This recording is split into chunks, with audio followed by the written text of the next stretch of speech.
हाँ फिर डस्टर है नहीं। सर यस सर आपने उस दिन कहा था कि हम 15 अगस्त इंडिपेंडेंस डे क्यों मनाते हैं, तो बताओ ना आंसर अब। हाँ तुम लोगों ने ढूंढा नहीं क्या? नहीं सर, नहीं मिला। अच्छा एक मिनट है, एक मिनट। Okay sir.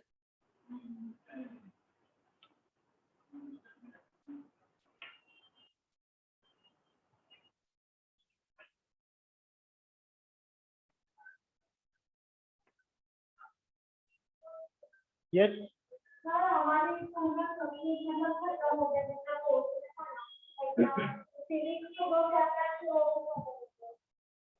यहाँ पे भी हो जाएगा, डोंट वरी, हम लोग भी कर देंगे। मतलब टर्म 2 के चैप्टर खत्म हो गए।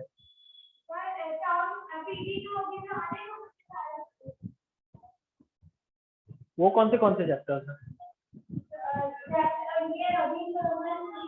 मतलब टर्म 1 में जितने चैप्टर्स थे वो चैप्टर्स हमारे कंप्लीट हो गए ना।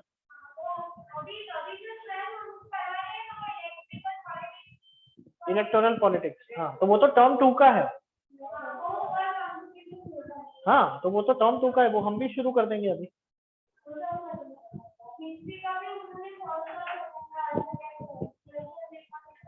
सर सेकंड तो हमारा भी हो गया है। ज्योग्राफी का हमारा 4th चैप्टर हो गया है, थर्ड बाकी है, थर्ड शुरू करेंगे आज।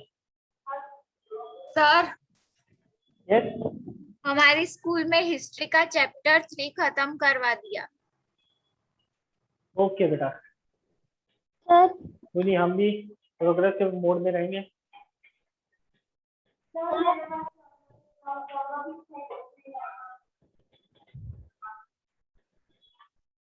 कोई शेयर करो इनको।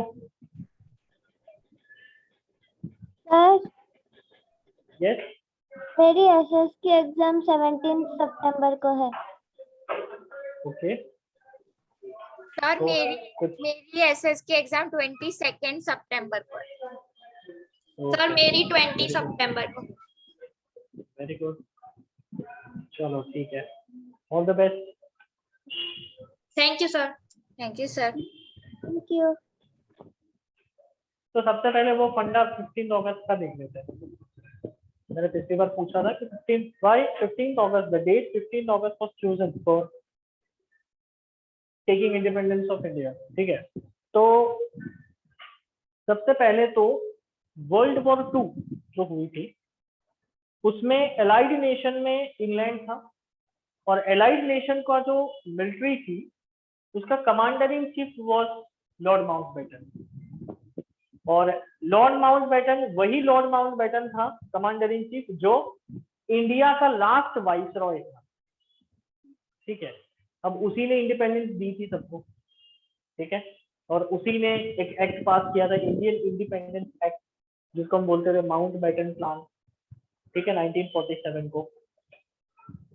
तो ये बंदे ने ऐसा बोला था कि 15 अगस्त को, एक्चुअली 1945 में, अगर 2 साल पहले की बात करें हम लोग, तो 6 अगस्त 1945 एंड 9 अगस्त 1945, ये दोनों जो डेट है, ये दोनों डेट में हिरोशिमा एंड नागासाकी, ये दोनों जापान के प्रोविंस हैं, इसके ऊपर अमेरिका ने बॉम्बार्डिंग किया था, एटॉमिक बॉम्ब।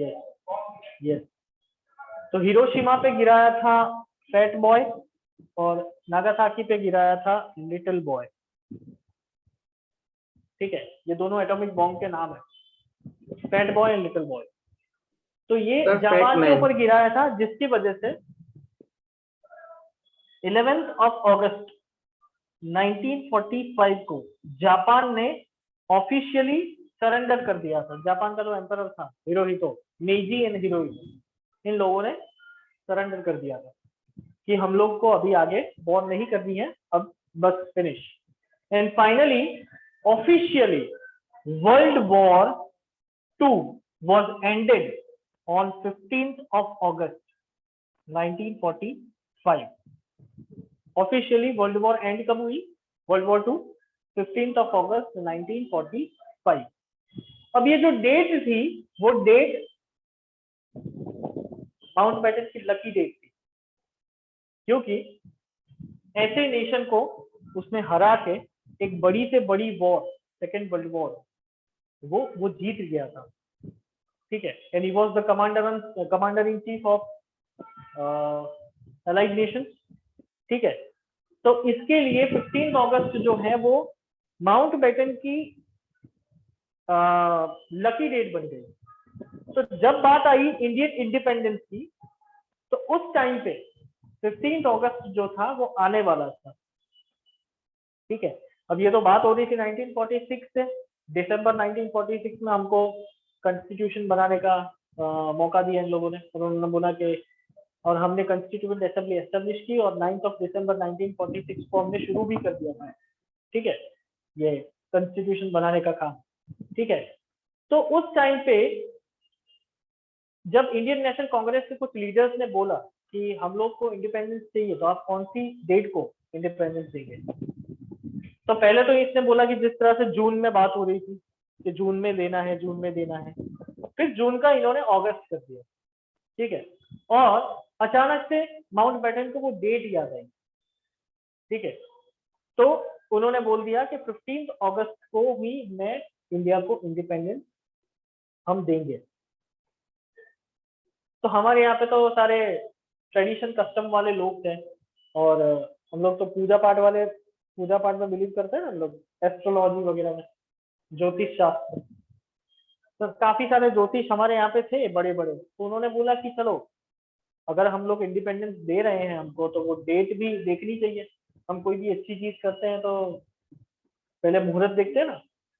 तो Yes. मुहूर्त देखने के लिए काफी सारे एस्ट्रोलॉजर्स इकट्ठे हुए एक साथ, और उन्होंने अपना पंचांग निकाल के मुहूर्त देखना शुरू कर दिया कि कौन सा टाइम जो है वो सूटेबल रहेगा हमारे लिए, ताकि हम अच्छे से हम हमारा इंडिपेंडेंस डे सेलिब्रेट कर पाए। ठीक है, तो देखा तो 15 अगस्त में एक भी टाइम हमें सूटेबल नहीं था, क्योंकि 15 August 1947 was a worst date ever. पूरे साल की सबसे खराब में खराब डेट थी, और इसमें एक भी मुहूर्त अच्छे नहीं थे। तो हमने बोला माउंटबेटन को कि 15 अगस्त वाली जो डेट है, या तो आप पीछे कर लो, या तो आप आगे कर लो, एक्सटेंड कर लो, 16 को कर लो या तो 14 को कर लो। तो एक्चुअली हमसे पहले ही मुस्लिम लोग जो थे उन्होंने फिक्स कर लिया था कि 14 अगस्त को हमें इंडिपेंडेंस चाहिए। क्यों? क्योंकि 14 अगस्त जो डेट थी, 14 अगस्त 1947, वो रमजान महीने का 27वां दिन था। और रमजान महीने का 27वां दिन मतलब सबसे पवित्र दिन होता है। ठीक है, तो उन्होंने तो वो 14 अगस्त मतलब कि वो 27वां दिन था, तो वो तो उन्होंने फिक्स कर लिया कि हमको तो यही डेट चाहिए। ठीक है, अब बात आई हमारी इंडिपेंडेंस की। तो हमने बोला कि भाई डेट तो है, वो आपने जो दी है वो तो एक्चुअली वर्थ नहीं है हमारे लिए, वर्स्ट डेट है। ठीक है, तो हमें उसके बाद वाली डेट दे दीजिए। तो उन्होंने बोला नहीं, मैं दूंगा तो इसी डेट पे दूंगा, वरना अगले साल। तो हमने सोचा अगले साल तक वेट कर लो, उससे अच्छा कुछ तोड़ निकालते हैं, बीच का रास्ता निकालते हैं कुछ। ठीक है, तो हमने हमारे जो एस्ट्रोलॉजर्स थे उन्होंने क्या किया कि 15 अगस्त और 16 इसके बीच में कोई ऐसा मुहूर्त निकले तो हमारा भी काम बन जाए और इनका भी काम बन जाए। तो इस तरह से हमने ये डिसाइड किया कि 1155 से लेके 1160 मतलब ये 12 बज गए। ठीक है, और 1155 मतलब ये 15th हुई और ये 16th हुई। ठीक है, तो इन दोनों के बीच में ये 5 मिनट में एक नक्षत्र था, बहुत ही बढ़िया मुहूर्त था, अभिजीत नक्षत्र। और ये अभिजीत नक्षत्र मतलब कि ऐसा नक्षत्र था जिसमें आप आंख बंद करके कोई भी अच्छे काम कर सकते हो। ठीक है, तो वो मुहूर्त जो है वो हमने फिक्स कर लिया, और हमने शुरू किया था 1155 में प्रोसेस सारी, और 1159 तक हमने ये इंडिपेंडेंस ले लिया था, और जिसके लिए कहा गया कि 15 अगस्त इज अवर इंडिपेंडेंस डे। ठीक है,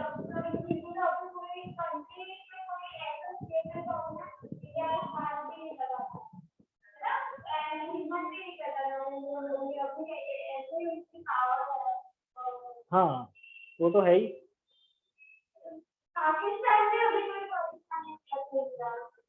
नहीं करता तो है।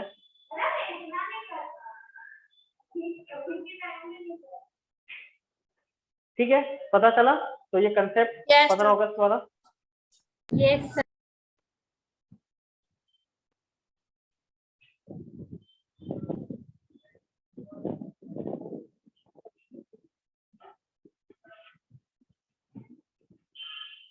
चलो फिर अब बात करते हैं थर्ड चैप्टर ऑफ ज्योग्राफी। सबसे पहले तो मुझे ये बताओ कि नेक्स्ट तुम्हारी एग्जाम जो है वो ज्योग्राफी की है, राइट? ज्योग्राफी की है ना? सर तो ज्योग्राफी में कोई डाउट तो नहीं है? No sir. देख लो एक बार आगे के 2 चैप्टर है, चैप्टर 1 और 2 चैप्टर 1 में एंड अगर कोई डाउट।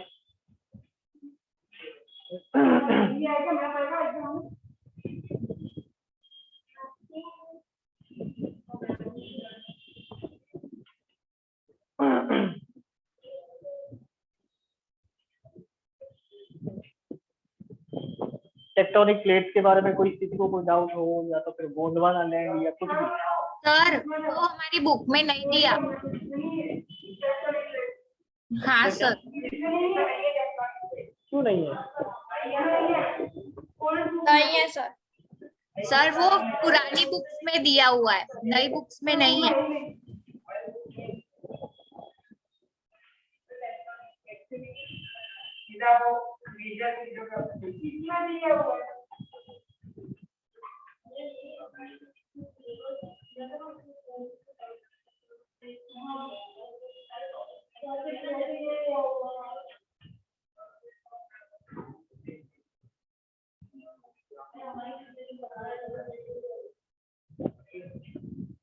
क्या हुआ?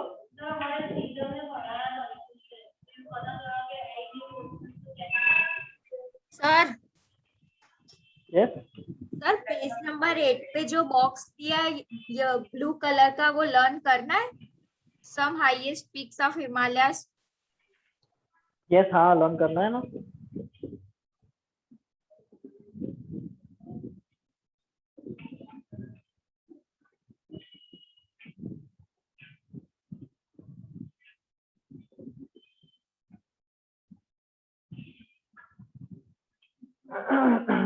ओके, तो तुम लोग को वो निकाल ही दिया कंसेप्ट पूरा, गोंडवाना लैंड वाला।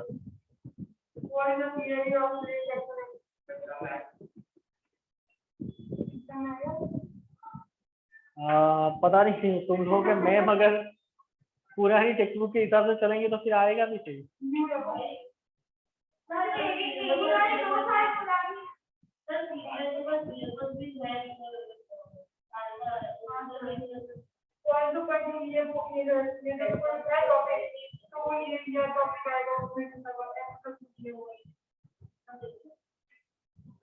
नहीं वो तो पता है मुझे, तो टर्म 1 के सिलेबस में चैप्टर के बाजू में जो दिया हुआ है वो ना, हाँ वो तो पता है। हाँ तो वो तो बेसिकली अगर वो मैम तो देख लेंगे, शायद नहीं आएगा।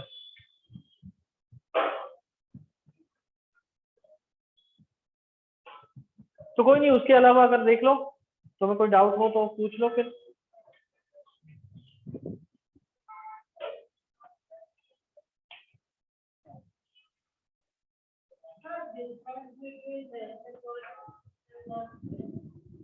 Western Ghat and Eastern Ghat, difference between Western Ghat and Eastern घाट।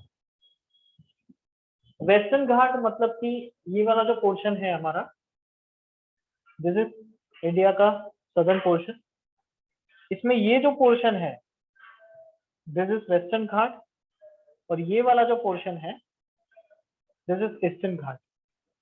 ठीक है, सबसे पहला डिफरेंस ये है कि एक ऊपर वाला जो है उसको हम कोंकण कोस्ट बोलते हैं, नीचे वाला जो है उसको हम मालाबार कोस्ट, मालाबार कोस्ट है ना, हाँ मालाबार कोस्ट बोलते हैं। इसमें ऊपर वाले को हम नॉर्थ सिरकार कोस्ट बोलते हैं और नीचे वाले को हम कोरोमंडल कोस्ट बोलते हैं। सर कोंकण, फिर कन्नड़ और फिर मलाबार आएगा। क्या क्या? पहले कोंकण, फिर कन्नड़ और फिर मलाबार कोस्ट आएगा। कोंकण फिर कन्नड़। Yes sir. अच्छा, ये मैंने नया सुना मैंने। सर टेक्स्ट बुक में है। अच्छा, तो वो इन्होंने दिया होगा। ये कोंकण फिर कन्नड़ एंड फिर मालाबार, और यहाँ पे नॉर्थ सिरकार और नीचे है कोरोमंडल।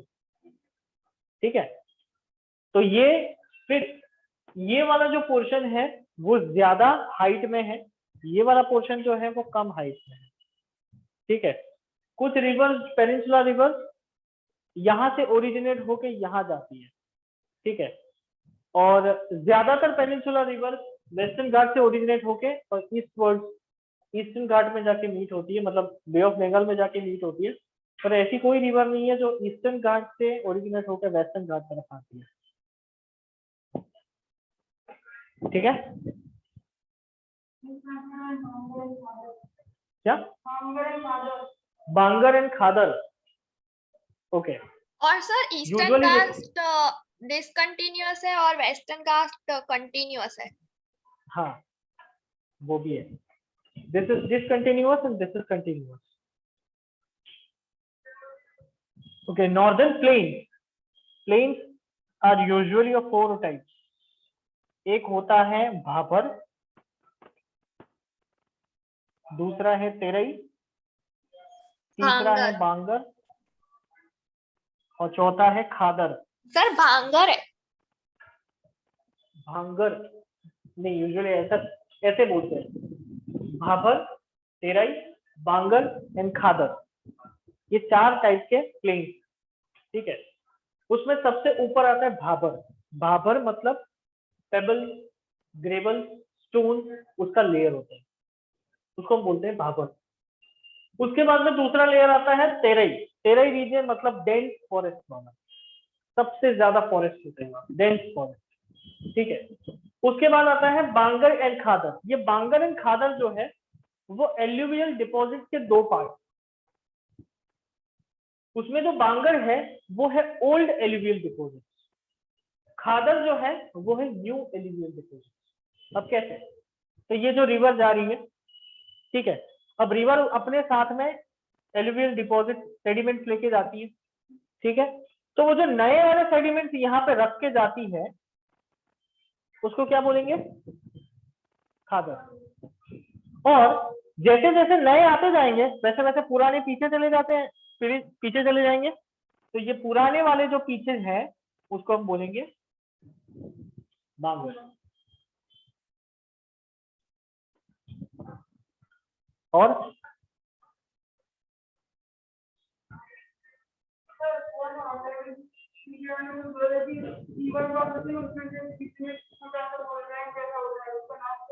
क्या क्या? दो रिवर के बीच में डेल्टा, तो ऑक्सबो लेक। अच्छा,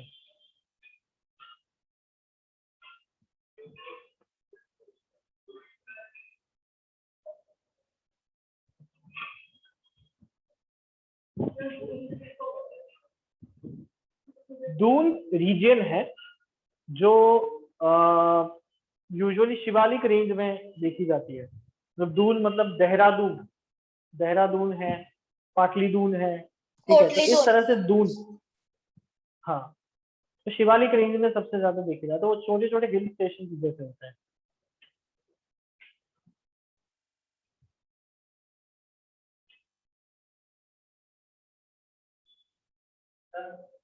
यस, रिवराइन आइलैंड मतलब रिवर से आइलैंड बना हो, ये जो इसने बोला ना भाई, दो रिवर के बीच में जो होता है ना, उसको हम बोलते हैं riverine island.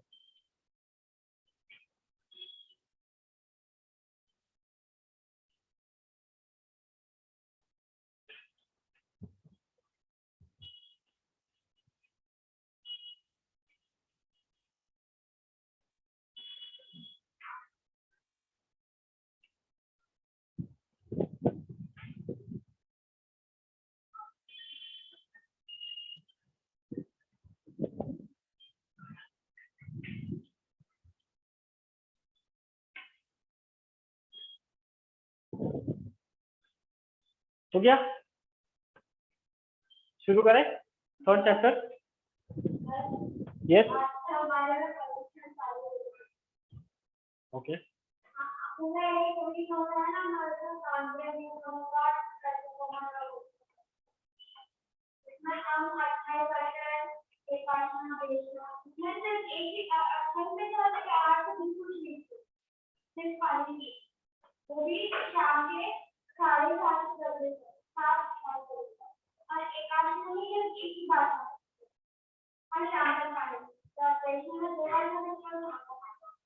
Very good.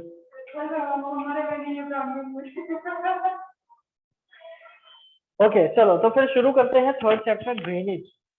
Drainage का मतलब क्या होता है? The origination and merging point, इसके बीच में रिवर का जो भी फ्लो होता है, ठीक है, उसको हम बोलते हैं ड्रेनेज सिस्टम। और उसकी भी कई सारी पैटर्न्स होती है। Mainly there are 4 patterns of rivers, ठीक है। तो सबसे पहले हम देखते हैं ड्रेनेज। तो ड्रेनेज का मतलब है कि ओरिजिनेशन से लेके मर्जिंग पॉइंट तक कोई भी रिवर जहां जहां फ्लो करती है उसको हम बोलते हैं ड्रेनेज सिस्टम, ठीक है। अब आता है वाटर डिवाइड। वाटर डिवाइड, अब कोई ऐसा अपलैंड है या तो फिर माउंटेन है या तो फिर प्लेटू है जो कोई भी एक मेन रिवर को बाइफरकेट करता है 2 वे या तो 3 वे, ठीक है। यूजुअली 2 वे होता है, 3 वे तो नहीं हो सकता। तो 2 वे में कोई भी एक मेन रिवर जो है, फॉर एन एग्जांपल ये रिवर जा रही है, अब बीच में माउंटेन आ गया या तो प्लेटू आ गया, तो क्या हुआ, ये रिवर एक दूसरी साइड से निकली और एक यहां से निकली, ठीक है। तो इसको हम क्या बोलेंगे, दिस माउंटेन और plateau will be considered as water divide. मतलब एक मेन रिवर का जो फ्लो है वो बाइफरकेट हो जाता है बिकॉज ऑफ अपलैंड और माउंटेन और प्लेटू और एनी रॉक लाइक सब्सटेंसेस, जिसके वजह से उसका बाइफरकेशन 2 हिस्सों में हो जाता है या तो 2 पार्ट में डिवाइड हो जाती है वो। तो वो जो डिवाइड हुआ है, वो जो रिवर डिवाइड हुई है उसको हम बोलेंगे वाटर डिवाइड, ठीक है। क्लियर ये कंसेप्ट दोनों? Sir okay, yes. ड्रेनेज एक बार फिर से समझाओ ना। ड्रेनेज का मतलब ये होता है कि जहां से रिवर ओरिजिनेट होती है, फॉर एन एग्जांपल ये ओरिजिनेशन पॉइंट है और ये यहाँ पे ओशन है, ये मर्जिंग पॉइंट है। इस बीच ये जो फ्लो है रिवर का, स्ट्रीम्स का, ठीक है, इसमें कई सारी स्ट्रीम्स आके मिक्स हो गई ये, ठीक है। तो ये जो पूरा फ्लो है ओरिजिनेशन से लेके मर्जिंग पॉइंट तक, ये पूरे फ्लो को हम बोलते हैं ड्रेनेज पैटर्न या तो ड्रेनेज सिस्टम, ओके ठीक है। सर। अब थोड़ा सा आउट ऑफ द वे जाके इसको समझते हैं। हाउस होल्ड ड्रेनेज सिस्टम की बात करें हम लोग, तो क्या होता है, ओरिजिनेशन ऊपर की टंकी भरती है, पहले नीचे की टंकी भरती है पानी से, फिर ऊपर की टंकी भरती है अगर फ्लैट में रह रहे हैं तो फिर वहां से पाइपलाइंस लगी होती है, हर घर में पानी जाता है, फिर वो पानी हम यूज करते हैं तो वो नाली में जाता है, तो वो नाली का पानी जो है वो धीरे धीरे गटर लाइन में जाता है और गटर लाइन का पानी जो है वो कहीं जाके बड़े से नाले में मिक्स हो जाता है।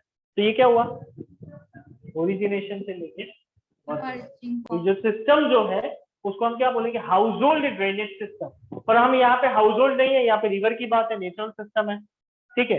तो इसका ओरिजिनेशन पॉइंट से लेके मर्जिंग पॉइंट जो जहां जहां भी फ्लो होती है और काफी सारी ट्रिब्यूटरीज और स्ट्रीम जो इकट्ठा होके एक मेन रिवर में जाके मिलती है, जिसको हम बोलते हैं ड्रेनेज सिस्टम। क्लियर? ठीक है, ओके। अब इसके साथ साथ में ड्रेनेज सिस्टम तो समझ गई है, इसके साथ साथ में हम समझते हैं ड्रेनेज पैटर्न। कितने? 4 main, there are 4 main types of drainage pattern. Drainage pattern जो है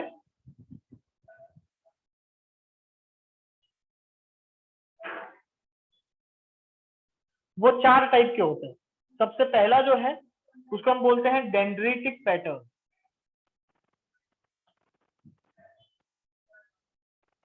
ठीक है। दूसरा है रेक्टेंगुलर पैटर्न।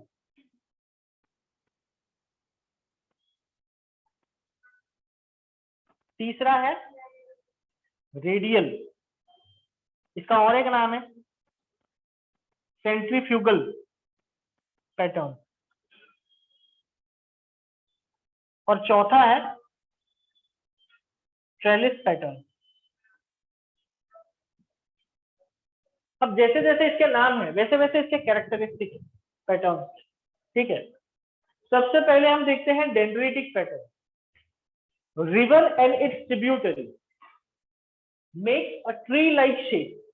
मतलब जो मेन रिवर होती है और उसकी ट्रिब्यूटरी होती है वो झाड़ जैसा शेप बनाती है, मतलब ट्री लाइक शेप बनाती है। कैसे? जैसे कि ये एक रिवर है, यहां से एक रिवर यूं आई, फिर एक ये रिवर यूं आई, एक यहां से यूं आई, एक यहां से यूं आई, एक यहां से यूं आई, यहां से एक यूं आई, फिर यहां से यूं आई, और ये रिवर जो है आगे जा रही है। तो ये तो झाड़ जैसा लग रहा है। अब इसमें भी फर्दर बाइफर्केशंस होते हैं ऐसे, एक यहाँ पे है, एक यहाँ पे है, एक यूं है, एक यहाँ से यूं आ रही है, एक यहाँ से यूं जुड़ रही है, एक यहाँ से यूं जुड़ रही है, यहाँ से यूं जुड़ रही है। तो ये देखो कैसे झाड़ जैसा लगता है। ठीक है। तो कोई भी रिवर और उसकी ट्रिब्यूटरी, एक मेन रिवर और उसकी ट्रिब्यूटरी जो ट्री लाइक शेप बनाती है, जिसको हम बोलते हैं डेंड्रिटिक पैटर्न। ठीक है। फॉर एन एग्जाम्पल, आपके बुक में रिवर का मैप दिया है। गंगा रिवर देखो,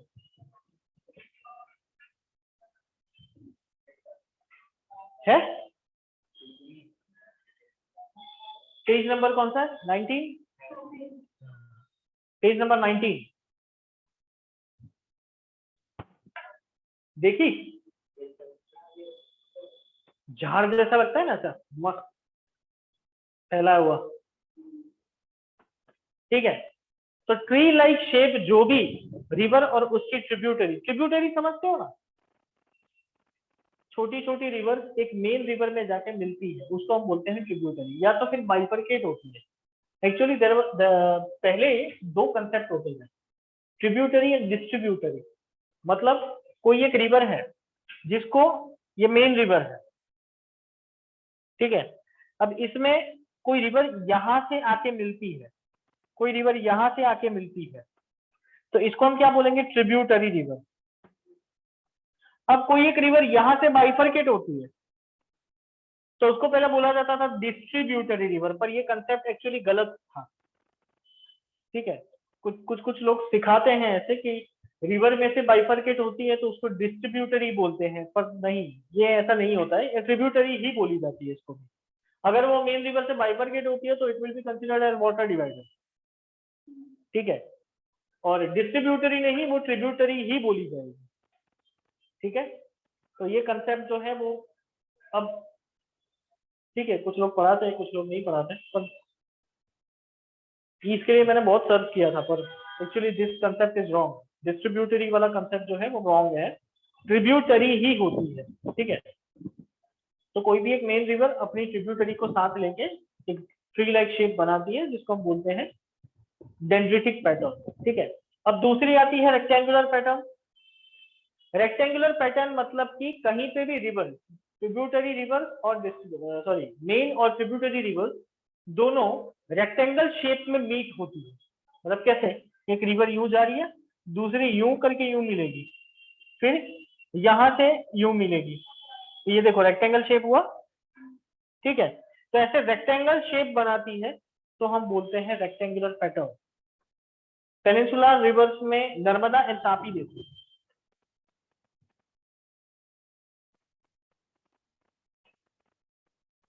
है रेक्टेंगल। ओके, उसके साथ साथ में गोदावरी की ट्रिब्यूटरी है, गोदावरी की ट्रिब्यूटरी में वेन गंगा और पैन गंगा। गोदावरी में देखो कहीं पे ऐसे इस तरह से मीट हो रहा है, नीचे हो रही है मीट। कौन सी है, वेन गंगा है पैन गंगा है? पेन गंगा। वेन गंगा होगी, है ना। ओके, तो कोई भी रिवर, मेन रिवर और उसकी ट्रिब्यूटरी रेक्टेंगुलर पैटर्न में मीट होती है या तो पैटर्न बनाती है, तो उसको हम बोलते हैं रेक्टेंगुलर पैटर्न। ठीक है, अब आता है रेडियल। अब रेडियल और सेंट्रीफ्यूगल को समझने के लिए सबसे पहले फोर्स समझना पड़ेगा तुम लोगों को। दो टाइप के फोर्स होते हैं, कौन सा? एक सेंट्रीपेटल फोर्स और एक सेंट्रीफ्यूगल फोर्स। सेंट्रीपेटल फोर्स मतलब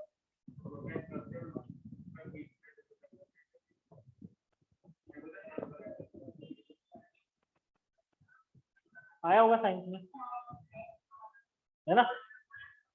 तो क्या होता है सेंट्रीपेटल?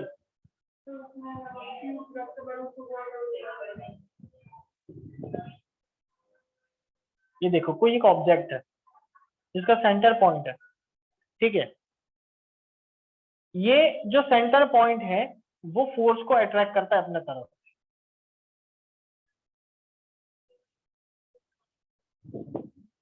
उसको क्या बोलेंगे? सेंट्रीपेटल।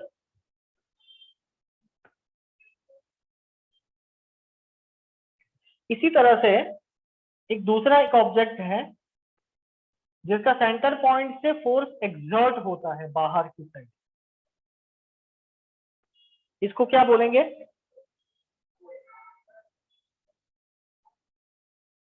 मैं साइंस का बंदा नहीं, फिर भी साइंस पढ़ा रहा हूँ। तो सेंट्रीफ्यूगल फोर्स मतलब कि सेंटर पॉइंट से बाहर की साइड फोर्स एक्सर्ट करता है, ठीक है। तो जिसको हम बोलते हैं सेंट्रीफ्यूगल। यही चीज इसमें भी देखी जाती है रेडियल पैटर्न में या तो सेंट्रीफ्यूगल पैटर्न में, इसीलिए इसका नाम सेंट्रीफ्यूगल पैटर्न भी दिया गया है। कैसे होता है कि कोई एक अपलैंड है, ठीक है, यहां से कोई एक रिवर ओरिजिनेट होती है और इस डायरेक्शन में, इस डायरेक्शन में, इस डायरेक्शन में, पीछे के डायरेक्शन में, चारों डायरेक्शन में ऐसे निकलती है। फॉर एन एग्जाम्पल, अगर हम सौराष्ट्र रीजन में ये काफी सारी देखने मिलती है ये, ठीक है। और गंगा रिवर तो हालांकि ऐसी है नहीं, बाकी ऊपर ग्लेशियर्स में से जब भी कोई रिवर निकलती है तो अगर वो अपलैंड ऐसा है, परफेक्ट माउंटेन जैसा है, तो वो चारों डायरेक्शन से निकलेगी, शावरिंग होगा ऐसा, ठीक है। तो ऐसी जो पैटर्न बनाती है जो चारों डायरेक्शन से ऐसा शावरिंग होता है, उसको हम बोलते हैं सेंट्रीफ्यूगल पैटर्न और रेडियल पैटर्न, ठीक है। लास्ट है ट्रेलिस पैटर्न। ट्रेलिस पैटर्न मतलब कि स्लोप्स होते हैं, ये ज्यादातर सौराष्ट्र रीजन में भी है कि स्लोप्स होते हैं, स्लोप की वजह से रिवर्स जो है वो ऐसे लाइन में ऐसे पट्टे पड़ जाते हैं और कहीं ना कहीं ऐसे लाइन में मिक्स होती है। जैसे कि ये इस तरह से तुम्हारे उसमें फिगर दी हुई है, ये बीच में ऐसे लाइन है, यहां से एक रिवर निकलती है, फिर यहां से निकलती है, यहाँ मिक्स हो जाती है, फिर यहाँ निकलती है, यहाँ मिक्स हो जाती है, फिर यहाँ निकल, इस तरह से लाइंस होती है। और स्लोपी रीजन्स होते हैं जहां पे ये रिवर जो है वो मिक्स हो जाती है, तो वो ट्रेलिस पैटर्न बनाती है, ठीक है। वो दिया है फोटो,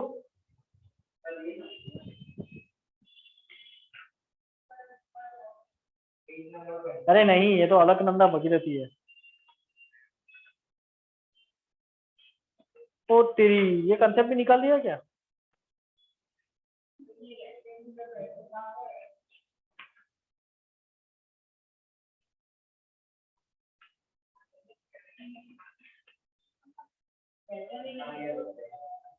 समझ लो, अच्छा है, समझ लिया तुम लोगों ने, आगे जाके काम आएगा। ये चार पैटर्न जो है वो रिवर बनाती है, ठीक है। अब बात करते हैं हम लोग रिवर के कोर्स की।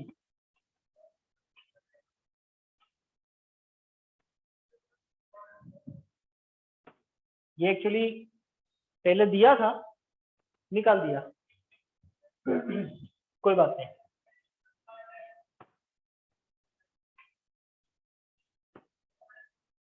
रिवर का कोर्स जो है वो 3 टाइप के कोर्स होते हैं। एक होता है higher course, middle course and lower course. ठीक है, अब हायर मिडिल लोअर कोर्स क्या होता है? सिंपल चीज है, कुछ कॉम्प्लिकेट नहीं करना है अपने को। एक रिवर ऊपर से ओरिजिनेट होती है और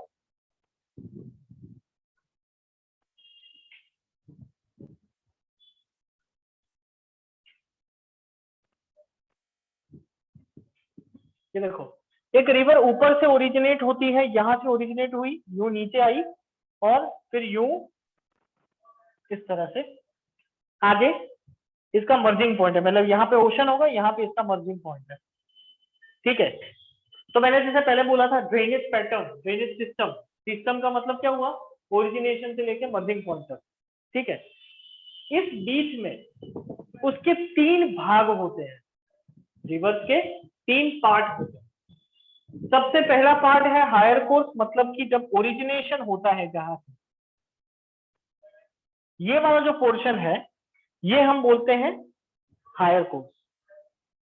ठीक है, फिर ये बीच वाला जो पोर्शन होता है, यहां तक हायर कोर्स, यहां तक मिडिल कोर्स और यहां तक लोअर कोर्स। ठीक है, ये 3 भाग में रिवर बटी हुई है। जब ओरिजिनेट होती है तब इसका फ्लो जो है वो एक्सटेंसिव होता है, जबरदस्त फ्लो होता है, और इतना जबरदस्त होता है कि यहाँ की जितनी भी सेडिमेंट्स है वो एक साथ लेके निकलती है, तो बहुत ही एक्सटेंसिव फ्लो होता है। जैसे ही वो मिडिल कोर्स पे आएगी तो उसका फ्लो जो है वो थोड़ा थम जाएगा। ठीक है, अब जैसे ही थमेगा, वो ऊपर से आती है, एकदम स्पीड से आती है, वेलोसिटी से आती है, और एकदम से उसको ब्रेक लग जाती है नीचे मिडिल कोर्स। जैसे ही मिडिल कोर्स में आएगी तो यहाँ पे विंड जब आते हैं, नीचे प्लेन सरफेस पे आ जाएगी, तो विंड जो है वो विंड आती है जिसकी वजह से कुछ ना कुछ मिएंडर दिखते हैं। मिएंडर्स मतलब river which turns automatically according to wind direction. Meander का मतलब क्या हुआ कि जैसे कि ये रिवर जा रही है, यहां से विंड ब्लो हो रही है, एक्सटेंसिव विंड ब्लो हो रही है, जबरदस्त फ्रीक्वेंसी बहुत ही ज्यादा है, तो ये रिवर यूं टर्न हो जाएगी। पता चला? नहीं पता चला? ओके, कैसे समझाऊं?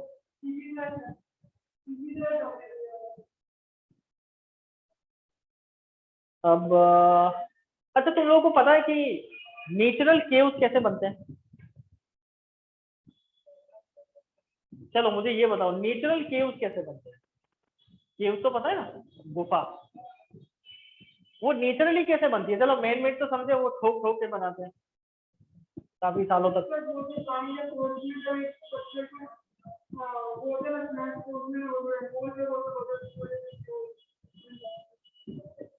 पानी, पानी मतलब अथड़ाता है ऐसे, हाँ, टकराता है पानी तो होल हो जाते हैं।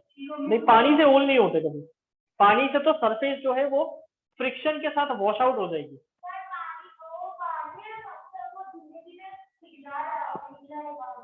जैसे स्टेगनेंट वाटर कभी किसी को पिघलाता नहीं है।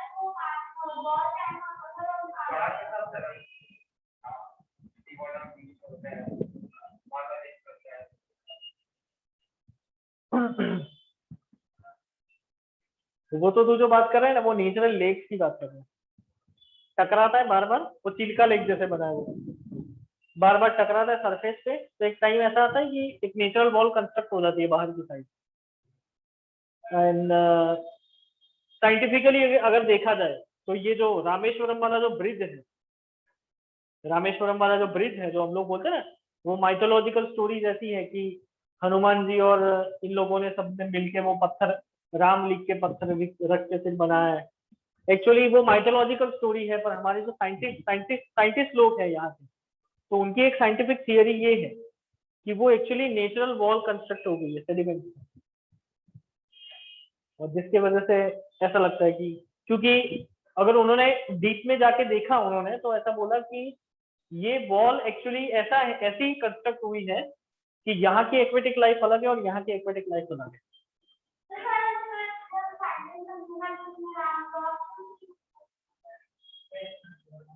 वो तो मैंने इतनी थियरी तो पढ़ी थी पर इतना मैंने पढ़ा था।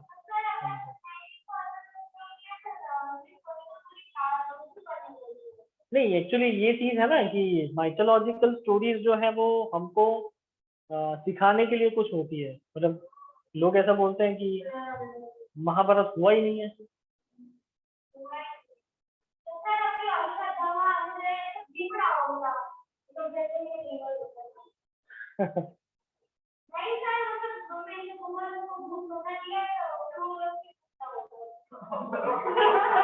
तो मतलब क्या फिलोसॉफी है सही है तो कोई भी एक नेचुरल केव कैसे बनती है? ज्यादातर नेचुरल केव अगर आप अरावली हिल्स में जाओ, अरावली रेंजेस पे ज्यादा मिलती है नेचुरल केव। तो वो कैसे बनती है, तो उसका एक कंसेप्ट देख लेते हैं कि, मतलब मैं ये कंसेप्ट इसलिए बता रहा हूँ कि विंड में कितना पावर होता है, इसीलिए। ठीक है, फॉर एन एग्जाम्पल ये माउंटेन है और बार बार एक डायरेक्शन से विंड आ रही है यहाँ पे, और यहाँ पे टकरा के वापस चली जाती है, यहाँ पे टकरा के वापस चली जाती है, यहाँ पे टकरा के वापस चले जाती है। मतलब ये कंटिन्यूअस प्रोसेस है, मिलियंस ऑफ ईयर्स, मिलियंस तो नहीं बोल सकते, मतलब काफी टाइम से, बहुत लंबी प्रोसेस होती है। तो ये माउंटेन पे टकरा के चली जाती है, वापस वापस आती है, टकरा के चली जाती है, क्योंकि दिस इज विंड डायरेक्शन। ठीक है, और actually there are two, wind की दो पार्ट होती है, एक होती है विंडवर्ड डायरेक्शन और होता है लीवर्ड डायरेक्शन। ये शायद तुम लोगों को पता हो या ना हो, तो मैं तुम लोगों को बता दूं कि दो डायरेक्शंस होती है, एक होता है विंडवर्ड और होता है एक लीवर्ड। मतलब जब रेनफॉल विंडवर्ड डायरेक्शन में आता है, माउंटेन से टकराता है, तो बारिश यहां होती है पर यहां नहीं होती है। तो ये जो कंसेप्ट यहाँ पे बारिश होती है, दिस इज बिकॉज विंड जो है वो यहाँ पे ऑब्स्ट्रक हो गई, क्लाउड जो है वो यहाँ पे ऑब्स्ट्रक हो गए, तो ये डायरेक्शन को बोला जाएगा विंड वर्ड साइड। विंड की विंड वर्ड साइड है ये, और ये जो है यहाँ पे क्लाउड पहुंच नहीं पाए क्योंकि विंड वहां पे ले नहीं सकती है, तो ये डायरेक्शन बोलते हैं लीवर्ड साइड।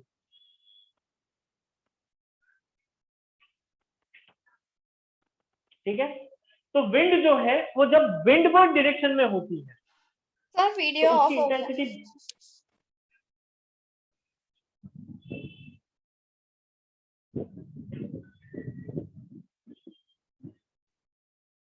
ये जो विंड जब अपनी इंटेंसिटी को लेके विंडवर्ड डायरेक्शन में होती है, तो उसकी इंटेंसिटी सबसे ज्यादा होती है।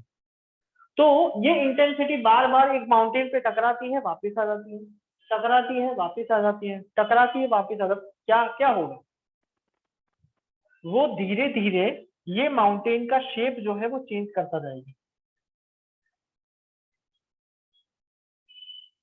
ये माउंटेन को इरोड करती जाएगी। देखना, कभी भी नेचुरल केव होगी ना, वो राउंड शेप में होगी। क्यों? क्योंकि विंड जो है वो शेप बनाती है। विंड जब जाती है तो यूं करके जाके फिर टर्न करके वापस आ जाती है, तो इस तरह से वो इरोड करती है पूरे माउंटेन को। ठीक है, कभी आप लोगों ने वो क्या बोलते हैं उसको, वाटरफॉल, बंद वाटरफॉल देखा है कभी? नहीं देखा है कहीं पे? वाटरफॉल पहले होगा और फिर बाद में बंद हो गया है, पानी आना बंद हो गया वहां से, नहीं देखा? No sir. कभी ऐसी ऐसी जगह देखना अगर शायद कहीं पे मतलब हिमाचल प्रदेश में या तो फिर उत्तराखंड या कोई ऐसी जगह पे जाओ तो वहां पे ज्यादा ऐसे है कि पहले होता था वाटरफॉल और उसके बाद में फिर बंद हो गया। तो वो जो जगह पे वाटरफॉल होता था वो पूरी जगह जो है वो वाइटिश हो गई होती है। रॉक का कलर ब्लैक होता है या तो फिर ब्राउन होता है, और पर्टिकुलरली वही जगह जहां से वो पानी बहता था ऊपर से वही जगह इरोड होती है और थोड़ा बेंड हो गया होगा ऐसे यूं, क्योंकि लगातार पानी गिरता है तो फ्रिक्शन होता है और फ्रिक्शन की वजह से ये गिरता जाता है। हाँ, तो वो वाटर की वजह से, मतलब वाटर एंड विंड दोनों की इतनी इंटेंसिटी होती है जो पहाड़ों को पिघला दे। आदमी तो क्या है, ठीक है। तो यहाँ पे हम रिवर की बात करते हैं कि अगर ये विंड की इतनी इंटेंसिटी है कि वो केव बना सकती है, तो ऐसी ही विंड वो एक रिवर को भी मोड़ सकती है दूसरी डायरेक्शन में। मतलब कि मैं यहाँ जा रहा हूं और अचानक से इंटेंसिटी के साथ एक विंड, मतलब विंड आ रही है, तो मेरी डायरेक्शन जो है वो घूम जाएगी, ठीक है। तो this river which turns according to wind direction is known as meander। क्या बोलेंगे? meander। तुम्हारे टेक्स्ट बुक में दिया होगा, देखो यूं जा रही है और यूं करके यूं टर्न करके वापस आ रही है, ठीक है, तो उसको क्या बोलेंगे? meander। तो मिडल कोर्स में सबसे ज्यादा meander देखे जाते हैं। जो उसका मिडल, कोई भी एक रिवर का मिडल कोर्स होता है उसमें सबसे ज्यादा हमको meander देखे जाते हैं, ठीक है। और साथ में ऑक्सबो लेक भी देखा जाता है। ऑक्सबो लेक मतलब जो ऑक्स होती है ना उसका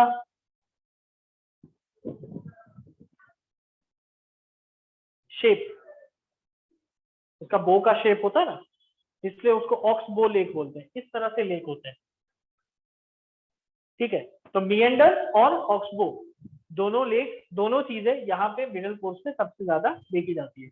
उसके बाद में जब लोअर कोर्स पकड़ती है तो उसका वाटर जो है कहीं कहीं जगह पे स्टेगनेंट हो जाता है और या तो कहीं कहीं उसका फ्लो जो है वो बहुत ही कम होता है, और फाइनली वो एक ओशन के साथ मिलता है। तो ओशन के साथ जैसे ही मिलते हैं तो ये जो पोर्शन होता है जहां पे ओशन और रिवर दोनों मिक्स होती है, ये पोर्शन को हम बोलते हैं रिवर माउथ। क्या बोलते हैं? River mouth. और उसका उसका अच्छा ओके, ये ओशन है और ये रिवर यहाँ से आई और यहाँ मीट हो गई, तो ये जो जो मर्जिंग पॉइंट है इसको हम बोलते हैं रिवर माउथ, और ज्योग्राफिकल टर्म है इसका एस्चुअरी। क्या बोलते हैं? एस्चुअरी। यहाँ पे आपको फ्रेश वाटर मिलेगा पक्का, गारंटी के साथ, बॉटल भर लेना जब भी जाओ तो, ठीक है, क्लियर। अच्छा, कुछ रिवर ऐसी होती है कि जो यहाँ पे पानी जमा हो जाता है कहीं कहीं, कुछ कुछ जगह पे अपलैंड होता है, थोड़ा सा एलिवेट हो गया लैंड, तो ऐसी जगह पे क्या होता है, एक यहाँ पे फ्लो होगा, एक यहाँ फ्लो होगा, एक यहाँ से मीट होगी और बीच में कुछ ऐसे ऐसे होल्स रह जाता है। Yes,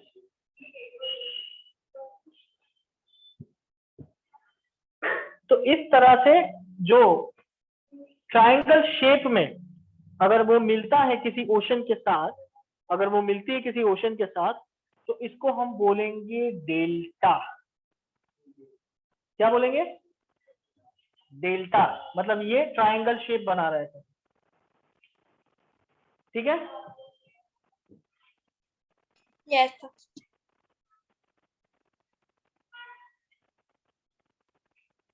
clear? पता चला? तो पूरा तीनों तीन कोर्स पता चल गए, upper course, middle course and lower course. इसको हायर कोर्स भी बोलते हैं और अपर कोर्स भी बोलते हैं। तुम लोग कंफ्यूज हो गए होंगे कि मैंने हायर कोर्स क्यों लिखा है। हायर कोर्स भी बोलते हैं, अपर कोर्स भी बोलते हैं, अपर कोर्स, ठीक है। अब देखो और एक कंसेप्ट मैं तुम्हारा क्लियर करवा देता हूँ यहाँ पर। वो जो नेचुरल डिजास्टर होता है तुम लोगों ने सुना होगा, फ्लड। Yes sir. फ्लड होती है ना, वो फ्लड कैसे आती है? तो ऐसा बोला जाता है कि जब अपर कोर्स में सबसे हैवी टू हैवी रेनफॉल हुआ है, अपर कोर्स में हैवी टू हैवी रेनफॉल हुआ है, ले जाना है।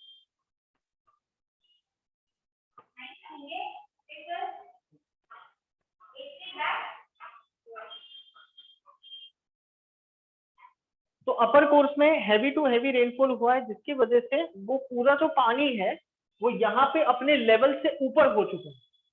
तो यहाँ पे एक बांध होता है, वो बांध को वो उसके गेट ओपन कर देते हैं, जिसकी वजह से वो पूरा पानी जो है वो सीधा यूं जाके मर्ज हो जाए। तो कभी कभी ऐसी होती है कि यहाँ पे जो उन्होंने बांध बनाया होता है उसका लिमिट जो है वो क्रॉस कर देते हैं, तो इसकी वजह से लोअर कोर्स और मिडिल कोर्स में फ्लड आ जाता है। और सबसे ज्यादा मिडिल कोर्स तो इतना इफेक्ट नहीं होता है, पर लोअर कोर्स जो है वो सबसे ज्यादा इफेक्ट होता है। जैसे कि अगर राजस्थान में सबसे ज्यादा बारिश हो तो it will effect in Gujarat. अगर कोई रिवर का अपर कोर्स राजस्थान में है और लोअर कोर्स जो है वो गुजरात में है, ठीक है, क्लियर, पता चला? Yes. Yes, ओके, बाकी का next section. okay. Thank you, sir. Bye. Bye. Bye, sir.